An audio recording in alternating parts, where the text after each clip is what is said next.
Alright, hey, what's going on, people of YouTube? This is Masculinish. Now, today I wanted to take some time because there's been a lot of people asking me what I do to produce my YouTube videos. Specifically, one of my friends who is trying to start a YouTube channel of his own. So I figured I'd give you guys some of my tips and the programs and things that I use to produce the quality of gameplay footage that I do. So I'm going to split this up into 3 parts, and this one is going to be the capture card that I use and the software that comes with that capture card. Now, the capture card that I use is the Elgato Game Capture HD, which I recommend to everybody who asks me what they should get as to record video gameplay. Now, it comes with a great program that allows you to change your settings so you can get the best possible record footage that you can, and also it has this really great feature where it records even when you didn't hit the record button. So if you forget to hit the record button and you get an awesome kill in Call of Duty, you can always go back and capture that moment. So what I'm going to do is I'm going to open up the Game Capture HD software. Now I'm actually using the the capture card to record this video, which is fucking hilarious, but still. And you can see over here that there is the little window. There is a slight delay between capturing the video to the HDMI because it uses USB 2.0, but don't worry about your audio levels or your voice not syncing up, because what the program does, it also delays your voice at the same time. You can see down here that my voice is showing, and when I say a word, you can see that it pops up, and you may think to yourself, but wait, it's not recording my voice along with the gameplay because there's a delay. Well, what this program does, well, now what it does, the last version they had of this didn't work very well. It was still kind of shitty, but they updated it, and now your voice is almost exactly synced to the moment something happens, or there's a maybe 2 or 3 millisecond delay, or sometimes at worst times maybe a second delay, but it's not horrible. It still works perfect. As you can see, if you watch some of my videos, you could tell that the sync is great once you figure out the settings. So anyway, this is your settings page. It is locked up right now because I am recording with it, but that doesn't matter. I have input device as other. That's what you use when you're recording your PC, and input HDMI. That's if you have HDMI. You can also use S-Video, and you can get a VGA to S-Video splitter if you need that. I record at HDMI color range as standard for my PC and expand it when I'm using Xbox 360 or Xbox One. And for quality, since I have a GPU, a GTX 670 or something like that, for my graphics card, I'm able to go up to that certain point. I can go all the way up to best, but I don't. The reason why I don't do that is because the file sizes are too big, and it just doesn't matter. It still looks just as good as when I was playing it on my TV. So I normally go to, let's see, 1, 2, 3, 4, 5, 6. I go to the 6th dash, and someone is texting me right now, but whatever. So yeah, I go to the 6th dash on my on the quality scale here. So that's the 6th dash. I go to that. That produces the best quality that I've seen. I went up to best. It does look a hell of a lot better, but not by much. And I also record in HD 720p. I do that for my video game captures, my computer captures. The reason why I do that is because you're only uploading it to YouTube, and YouTube can compress 1080p, but there's no difference between 720 and 1080p.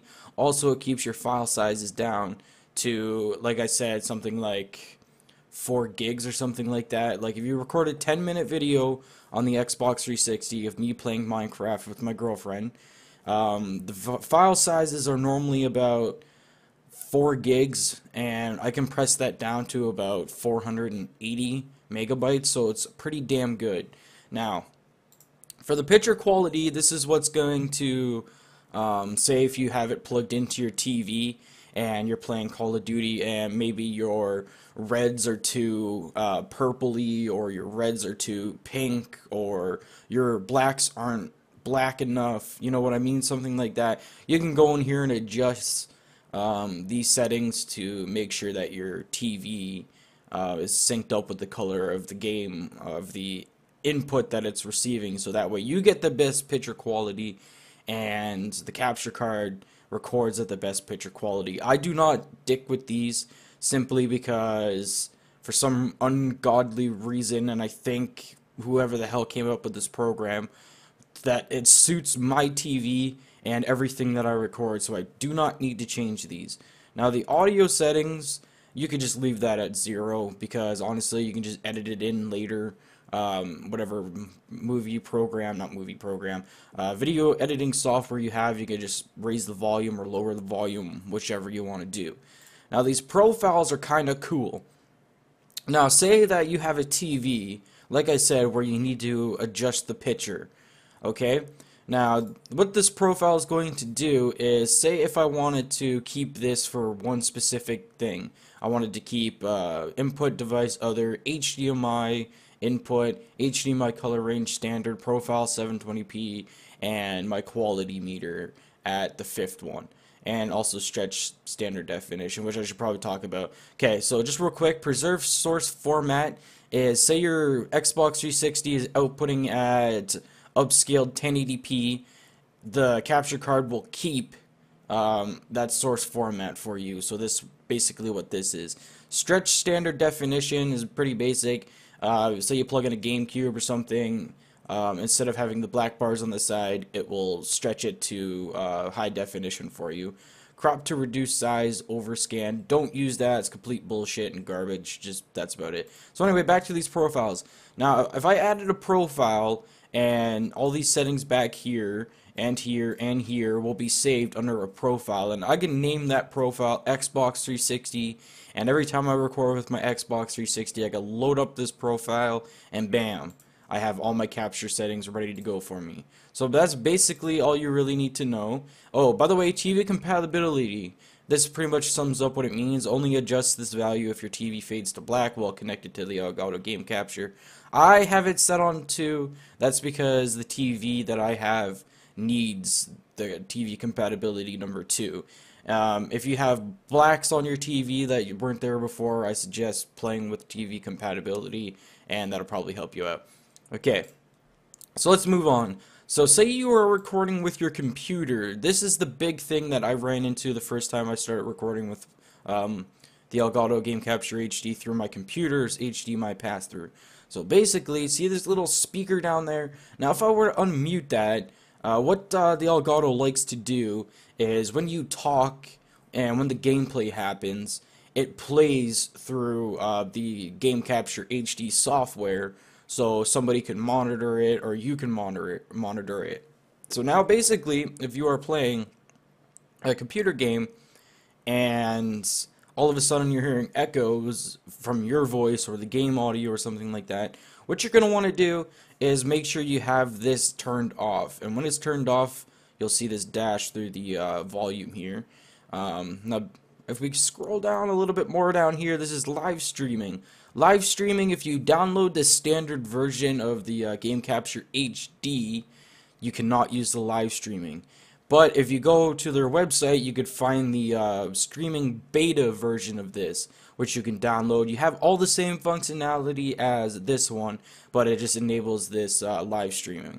Okay, so now if we move down here, this is basically what your video is called.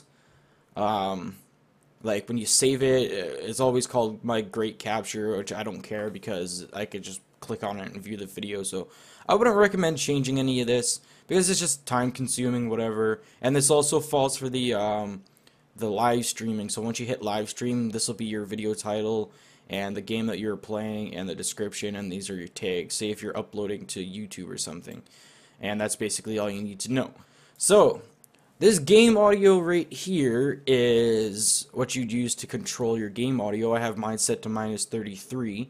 That's just because I was recording some really loud video games, which was the Titanfall beta, and I noticed it was pretty loud. Now, that's all you really need to know about that. And my computer has an issue where I can't set it up so the volume, the game sound passes through the HDMI. I'm not sure. I haven't really looked into it because normally I don't record with the Elgato game capture for my computer. I use Fraps or something like that, but that's another thing. Basically, let's see now. Yeah, so that's why you're not seeing any of the sound here or anything like that. This is your audio mic, pretty standard audio input. You pick your microphone and that's it. And make sure if you're recording audio that this little microphone, this green dot down here, that is lit up, because that will signify that your your microphone is plugged in and the software can hear you. This automatically reduced game sound, do not use. Major warning, do not use automatically reduced game sounds, because it'll make you sound like a robot, and it's crap, because it tries to reduce the sound of the game audio and boost up your audio, and sometimes it's too high, sometimes it's too low. So I don't recommend using that. I just recommend making sure that your game audio is set to run a couple of tests, see if your game audio is too high for your voice, or if your voice is really too loud, then you can just fix that.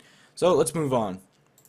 Now this editing tool over here, basically you can watch your videos. Here is the Titanfall video. I'm not going to play it because I don't want to dick around with anything. And that's basically what I just watch the videos just to make sure they work and whatever.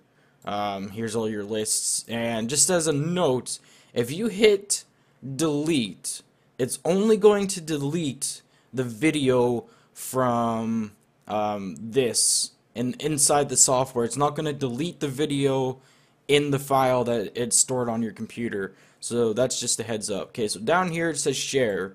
Share to what? This is the share to YouTube button. If you want to just straight upload a video to YouTube, this is what you can use. Same with Facebook, Twitter. I don't know why you would want to upload a video to Twitter, but whatever. You can send it through an email, Apple TV, iPad, iPhone, Movie Maker. This is what comes in as very important. MP4 original. Now, if you want to save your your games, and get like a sort of standard standard definition video, MP4 original, you could export it from the program, which I wouldn't do that because I've tried it and it's just too many steps and too little time or whatever. I just don't do that. So this bigger gear here is what is more important. That gear will be right here.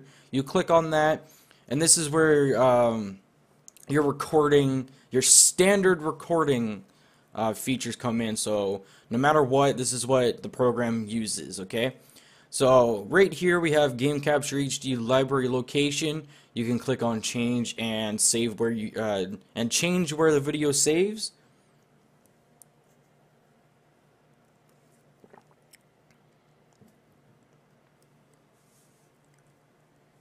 Right now I have it set to user nightlock videos, and that's where my save files go. So if I go in here and click on videos, you will see all the game captures that I've captured with the Elgato Game Capture HD.